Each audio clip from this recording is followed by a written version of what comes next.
हम बात करेंगे इलेक्ट्रोमैग्नेटिक इंडक्शन की। What do you mean by electromagnetic induction? जहाँ पर हमने पिछले चैप्टर में ये पढ़ा कि हमारे करंट के साथ एक एसोसिएटेड मैग्नेटिक फील्ड हो सकता है, इसी तरीके से ये भी सोचा गया कि किसी मैग्नेटिक फील्ड के साथ एसोसिएटेड करंट हो सकता है क्या, यानी जिस तरीके से करंट से मैग्नेटिक फील्ड एसोसिएटेड है, क्या मैग्नेटिक फील्ड से भी करंट एसोसिएटेड हो सकता है।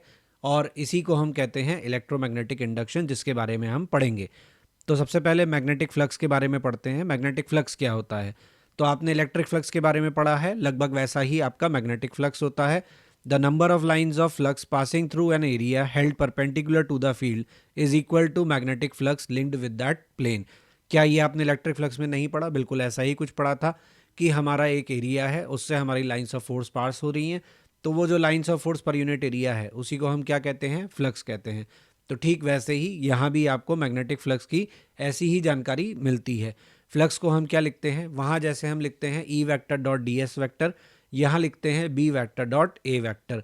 ई की जगह बी ले लेता है और डी एस की जगह यहाँ पे किसने ले ली? एरिया ने ले ली। तो बात वही है कि हमारे मैग्नेटिक फील्ड और एरिया के बीच में एंगल क्या है? थीटा। यहाँ डायग्राम भी आप देख सकते हैं, ये भी आपको इलेक्ट्रिक फ्लक्स जैसा ही दिखेगा कि आपका एरिया वेक्टर वही होता है जो एरिया से परपेंडिकुलर बाहर की तरफ लिया जाता है। अगर इसका मैग्नेटिक फील्ड के साथ एंगल थीटा बन रहा है तो हम कहेंगे फ्लक्स की वैल्यू क्या होगी? B A cos theta. Obviously ये एक स्केलर क्वांटिटी है। एम केस में यूनिट इसकी होती है वेबर या tesla metre square, where tesla is the unit of magnetic field. इसके अलावा इसकी और भी यूनिट्स होती हैं, जैसे कि Newton metre per ampere. CGS में इसकी यूनिट होती है मैक्सवेल या गॉस पर सेंटीमीटर स्क्वायर। गॉस आपको पता है, Gauss centimetre square sorry, Gauss आपको पता है मैग्नेटिक फील्ड की सीजीएस यूनिट होती है। 1 वेबर की वैल्यू होती है 1 टेस्ला मीटर स्क्वायर। इसकी वैल्यू मैक्सवेल में होती है 10⁸ मैक्सवेल। गॉस में होती है 10⁸ Gauss centimetre square.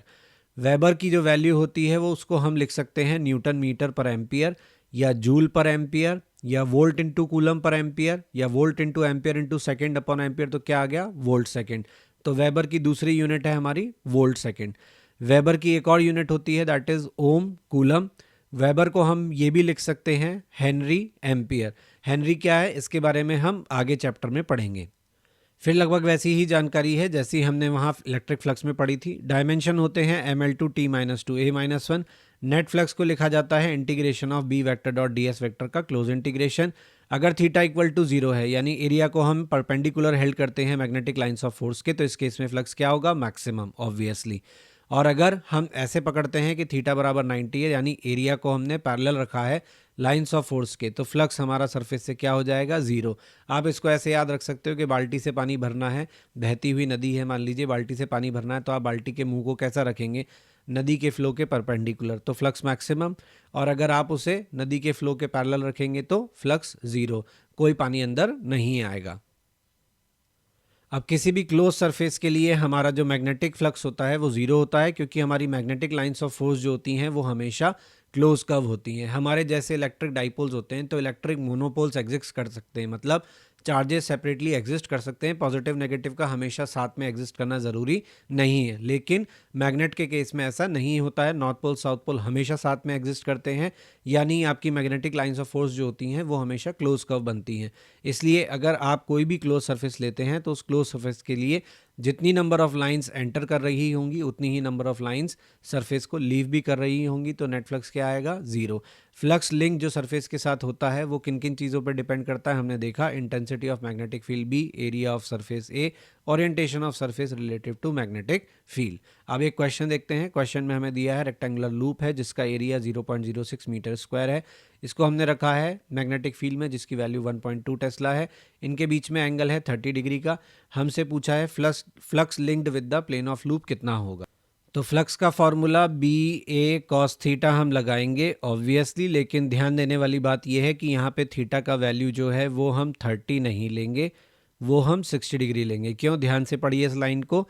Plane inclined 30 degree to the field direction. Plane का एंगल फील्ड के साथ 30 डिग्री है, तो नॉर्मल जो है उसका एंगल क्या होगा? 90 माइनस 30 दैट इज 60। तो यहाँ पे हम वैल्यू रखेंगे 1.2, 0.06 और cos 60 का वैल्यू हम जानते हैं हाफ। यहाँ से सॉल्व करने पर हमारा फ्लक्स आएगा 0.036 वेबर। इसके बाद अगले क्वेश्चन में हमें क्या दिया है, एक लूप ऑफ वायर दिया है जिसको एक मैग्नेटिक फील्ड में रखा है। मैग्नेटिक फील्ड का वैल्यू दिया हुआ है 0.3 जे वेक्टर टेस्ला। हमसे फ्लक्स पूछा है लूप से जिसका एरिया वेक्टर हमें दिया है 2i cap plus 5j cap minus 3k cap. तो यहाँ पे हमें फ्लक्स के लिए कोई ज़्यादा कुछ करना नहीं है, B vector dot A vector करना है। 0.3 जे कैप को हम डॉट करेंगे किसके साथ, 2i cap plus 5j cap minus 3k cap के साथ। तो केवल जे कैप वाला ही हमें रिजल्ट देगा। 0.3 इंटू 5 कितना हो जाएगा, 1.5 वेबर। तो यहाँ आंसर आएगा। तो ये था हमारा मैग्नेटिक फ्लक्स का इंट्रोडक्शन। अब जैसे कि मैंने आपको बताया, हमें इलेक्ट्रोमैग्नेटिक इंडक्शन की बात करनी है, यानी कैसे मैग्नेटिक फील्ड से आपका इलेक्ट्रिक फील्ड या करंट जो है वो जनरेट होता है। तो उसके लिए हमें फैराडे के लॉ देखने होंगे। फैराडे के लॉ हमें ये बताते हैं कि आपका ये जो कंसेप्ट है ये पॉसिबल है और ये किन फंडामेंटल्स पर बेस्ड है, इसका पता भी हमें फैराडे लॉ से चलता है। तो फैराडे का जो फर्स्ट लॉ है वो बेसिकली एक थ्योरेटिकल कंसेप्ट है, थ्योरेटिकल स्टेटमेंट है, जो ये कहता है कि किसी भी आपके क्लोज सर्किट में अगर मैग्नेटिक फ्लक्स लिंक्ड चेंज हो रहा है तो उस सर्किट में एक ईएमएफ इंड्यूस्ड होगा, और ये इंड्यूस्ड ईएमएफ तब तक ही रहेगा जब तक कि आपका मैग्नेटिक फ्लक्स चेंज हो सकता है। इसको आप ऐसे देख सकते हो कि लाइफ में आपका जो है जब तक एडवेंचर रहता है, चेंजेस होते रहते हैं, तब तक ही आपको लाइफ क्या लगती है, जॉयबल लगती है ना, मज़ेदार लगती है। अगर वैसा नहीं होता है तो हमें क्या लगता है, बोरियत होने लगती है। तो यहाँ मान लीजिए कि एडवेंचर या things which are happening in life are the flux. So if they are happening there is something changing, तो हमारा क्या रहेगा, ईएमएफ इंड्यूस्ड होता रहेगा। इसके बाद सेकंड लॉ में क्या किया फैराडे ने, सेकंड लॉ में फैराडे ने सिंपली ये किया कि जो पहले स्टेटमेंट में उसने बोला था, पहले लॉ में जो बोला था उसको न्यूमेरिकली समझाया है। उन्होंने ये कहा कि मैग्नीट्यूड ऑफ इंड्यूस्ड ईएमएफ जो क्लोज सर्किट में होता है वो डायरेक्टली प्रोपोर्शनल होता है rate of change of magnetic flux linked with the circuit. अगर हम ये कहते हैं कि डी फाई चेंज हुआ magnetic flux in time D T, तो हमारा इंड्यूस्ड ईएमएफ क्या होगा, proportional to D phi by D T. पहले लॉ में ये बोला कि चेंज होगा तो इंड्यूस्ड ईएमएफ होगा, जब तक चेंज करते रहोगे तब तक फ्लक्स इंड्यूस्ड होगा। दूसरे लॉ में ये बोला कि रेट ऑफ चेंज ऑफ जो मैग्नेटिक फ्लक्स है वो डायरेक्टली प्रोपोर्शनल होती है आपके इंड्यूस्ड ईएमएफ के। और अगर यहाँ पे आपका एन नंबर ऑफ टर्न्स हो तो आप इसको D N phi by D T भी लिख सकते हो। तो EMF induce in the circuit तब तक ही होगा जब तक कि यहाँ पे फ्लक्स चेंज हो रहा है। यहाँ से हम यूनिट का रिलेशन निकाल सकते हैं, 1 volt is equal to 1 weber per second.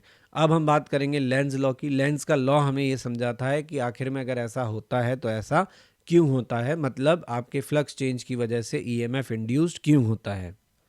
तो देखिए लेंज लॉ जो है वो बेसिकली आपका एनर्जी कंजर्वेशन पे बेस्ड है। उसका कहना ये है कि कोई भी फ्रूट जो हमें मिलता है, कोई भी रिवॉर्ड जो हमें मिलता है, उसकी हमें कुछ ना कुछ कीमत चुकानी पड़ती है ना। बिना मरे तो स्वर्ग भी नहीं मिलता, वैसी वाली बात है कि अगर आप कोई वर्क नहीं कर रहे हैं तो फिर आपको कोई गेन नहीं हो सकता। यानी ऐसे बैठे बिठाए आपको ईएमएफ इंड्यूस होके तो नहीं मिल जाएगा, करंट मिल नहीं जाएगा, तो कोई ना कोई रीज़न तो होगा जिसकी वजह से आपको ये सब मिल रहा है। तो उन्होंने एक्सप्लेन किया कि जब आप फ्लक्स चेंज करते हो तो आपका इंड्यूस्ड ईएमएफ जो होता है, इंड्यूस्ड करंट जो होता है, वो इस तरीके से होता है सर्किट में कि वो आपको फ्लक्स चेंज करने से रोकता है। यानी आप फ्लक्स चेंज करते हो तो इंड्यूस्ड ईएमएफ आता है, लेकिन वो आता इस तरीके से है कि वो चेंज को रोकने की कोशिश करता है। तो आपको चेंज करने के लिए डेफिनेटली कुछ ना कुछ वर्क करना पड़ता है। जो वर्क डन आप करते हो वही आपको इंड्यूस्ड ईएमएफ की फॉर्म में मिलता है। ऐसा नहीं है कि आपने फ्लक्स चेंज कर दिया इंड्यूस्ड ईएमएफ आ गया, नहीं। आप फ्लक्स करने जाओगे चेंज वो नहीं करने देगा। जैसे ही आप करने की कोशिश करोगे ऑपोजिशन आएगा, ऑपोजिशन का रिटर्न आपके आप वर्क डन करोगे तो ऑपोजिशन का रिटर्न आपको किसके फॉर्म में मिलेगा, इलेक्ट्रिकल एनर्जी की फॉर्म में मिलेगा। तो ऑब्वियसली आपको लेंज लॉ ये बताता है कि सर्किट में आपका फ्लक्स जिस डायरेक्शन में चेंज हो रहा है उसके ठीक ऑपोजिट डायरेक्शन में आपका इंड्यूस्ड ईएमएफ, इंड्यूस्ड करंट होगा।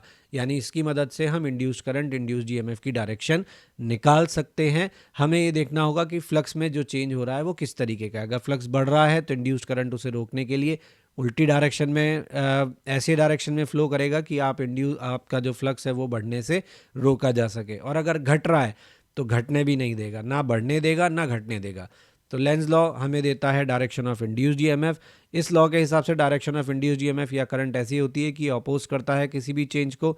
लेंज लॉ और फैराडे लॉ से हमें इंड्यूस्ड ईएमएफ की वैल्यू मिलती है minus of D phi by D T. Negative sign जो है आपने देखा फैराडे लॉ में प्रोपोर्शनैलिटी साइन था, लेंज लॉ के बाद हमारा माइनस साइन आ गया। माइनस साइन ये बता रहा है कि इंड्यूस्ड ईएमएफ का जो डायरेक्शन है वो opposite to change in flux है। यानी ये ऐसा हमें इंड्यूस्ड ईएमएफ देता है जो अपोज करता है किसको, चेंज इन फ्लक्स को। ये लॉ बेसिकली किस पर बेस्ड है, law of conservation of energy पर। Mechanical energy, magnetic energy get converted into electrical energy in this phenomenon call electromagnetic induction. और यहाँ से हमारी इलेक्ट्रोमैग्नेटिक इंडक्शन की डेफिनेशन आ गई कि मैकेनिकल एनर्जी और मैग्नेटिक एनर्जी जो आप यहाँ पे लगाते हैं वो आपको किसकी फॉर्म में मिलती है, इलेक्ट्रिकल एनर्जी की। इस फिनोमिनन को हम क्या कहते हैं, इलेक्ट्रोमैग्नेटिक इंडक्शन।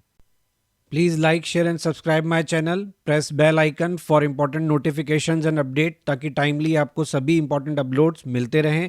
आप हमारा ब्लॉग भी विजिट कर सकते हैं, दैट इज़ क्वेश्चन नहीं बनता blogspot.com, जहाँ पे आपको सभी लेक्चर्स के रिटन फॉर्मेट में जो नोट्स हैं वो अवेलेबल हैं और क्वेश्चंस के सोल्यूशन अवेलेबल हैं। आपको कोई सजेशन है तो आप मुझे मेल कर सकते हैं, मेरा मेल आईडी यहाँ दिया हुआ है। फेसबुक पेज और इंस्टा पे आप टिप्स ऑफ द डे के लिए ज्वाइन कर सकते हैं।